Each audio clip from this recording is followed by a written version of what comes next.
So in the last segment, we've been talking about how to deal with irritations in relationships, and we talked about owning the problem, and then last time we were kind of focused on making sure that you can clarify what the real problem is and what the goal is. If you're going to negotiate a solution with your partner, what is the goal?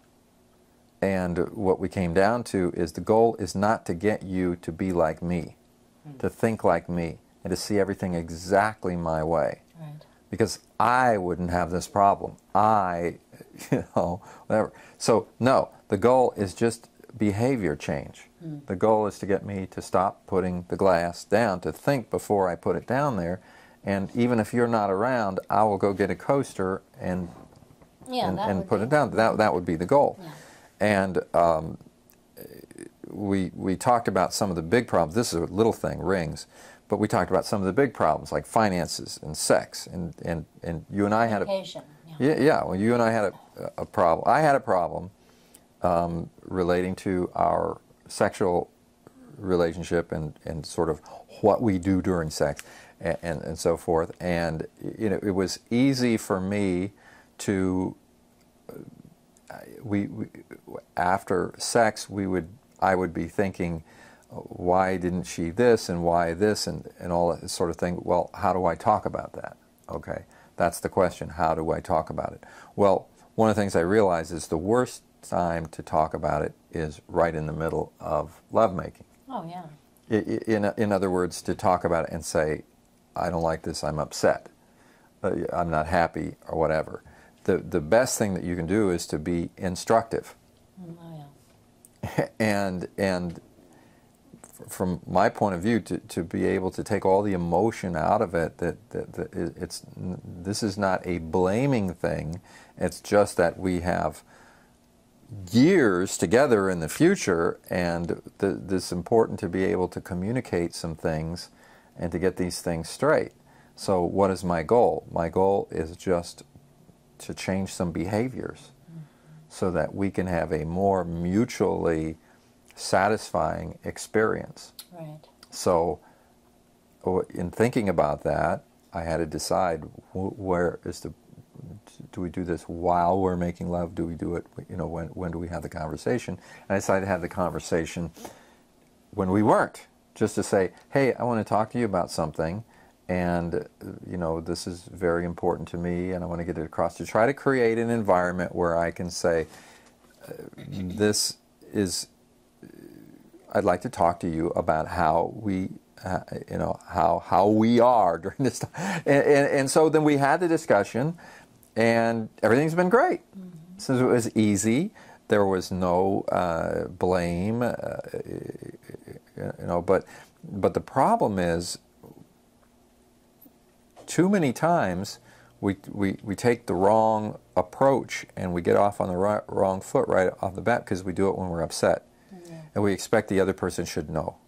And how should you know what I expect you to do or what I would like you to do? Or how would you know that? How could you possibly know that? And I wouldn't really want you to be me, okay? I don't want to have two me's in bed. That just would not be much fun at all. No. Vive la différence. Yes. I think we should be different, and we are different, and that's the joy of it.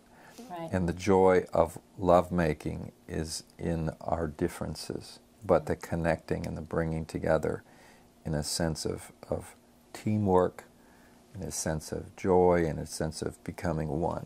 Well, and I think that we're very fortunate, and I'm sure there's many out there who are like us, that we're in love. We love one another very much, and so our sex life is just an expression of our love for one another. And so, that certainly sweetens the pot, so to speak, quite a bit, to have that love there, and to have that affection there. Yeah. Because for me, there's been times when we've been together sexually that I've really been kind of tired or just not feeling all that great, and would just soon go to sleep, to be honest with you. But my love and my affection for you helps me rise to the occasion. And then once we're involved, it's just wonderful. And I am so glad that I didn't say no, which I think happens with a lot of women, especially when they have children and they have a household, and sometimes they even work, they're real tired, and you know, they just don't want. That's the last thing in the world they want to do. Well, and a lot of times you tell me that you are tired, and which is fine. If it were every time, I start to wonder why you're tired every time. But it's not at all. Right. But I mean, we have a good relationship so that you can be honest, and sometimes you are tired, and you say okay, and you're open, and then it turns out to be good. But I mean, that's what we want. Is we want the kind of a relationship where it can occur. It can occur naturally. Life can occur naturally, and it can feel good. And we have the ability to say how we feel, and to not have it taken wrong. Yes. And have misunderstandings. A lot of times those misunderstandings and things are taken wrong because there's unresolved conflict that's going on for so long. And she's saying it again. She's tired again. She says that every time. Blah, blah, blah. And then it just comes up. All you said was one thing, I'm tired. And you were really tired. Yeah. But because of the context of it, we have so much unresolved stuff that's been there. I can't take one more, I'm tired. Sure, absolutely. And you know, something I've noticed too is sometimes in the evening when we're getting ready to go to bed at night, you'll say to me, I'm going to stay up and work a little longer. You know, I don't take that like, oh, he just doesn't want to come to bed with me, which I think some people might do that. But I don't do that. I figure, you just want to stay up and work for a while. Now, if you did it every single night for a long time, I would probably start wondering. But you don't. And just like if I say to you, I have a headache or I'm tired, I think I'll go to bed early. Yeah. Well, I mean, that's it. That's all it. Just take it for what I've said. Yeah. Like you said, though, if it's a continual thing. So I guess what I'm trying to get to here is we've got to be able to detect the problems. We've been talking in the series about owning the problem and being able to bring your partner over towards the problem. But we've got to be able to discern the problems. What are the problems in our marriage? What are they? The little ones, the big ones. Some things you just let go, it's no big deal. Other things, you feel the irritation. Every time it happens, you feel the irritation and it doesn't go away. That's a problem. It is. It builds. And if you can't sit down and reconcile it and then it goes away and you don't feel it anymore, then it's a problem.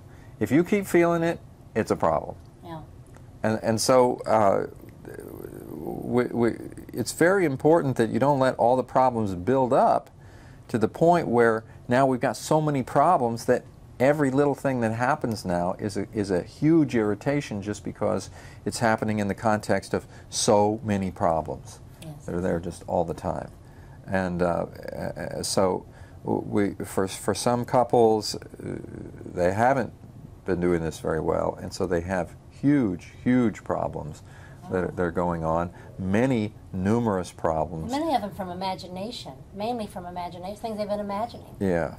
And it's just a shame, that we have to do that to one another, that we can't just sit down. Why is it that people have problems just sitting down and going, could we talk for a little bit? And not blaming the other person. Right. Trying not to do the blame statements like you did this, you did that, which is totally awful. You should not do that to people. Yeah. But to say, I'm feeling something, and I don't know if it's legitimate, but I'm feeling this right now. Maybe you can help me with it. Right. That is such a wonderful way to approach, and I think that's the way you approached me around the sexual thing. I think you said there's something happening, that I feel like I need to talk to you about, and I'm not blaming you. It's just something that I am needing, and et cetera, et cetera. I won't go into the details here, folks, but, and I understood it. It made sense to me, and I think that is so valuable. Yeah. So we have to establish the kind of relationship where we can define a problem and then talk about the problem and then resolve it. Yes. And we have to be aware of what the problems are and when they're there and to deal with them.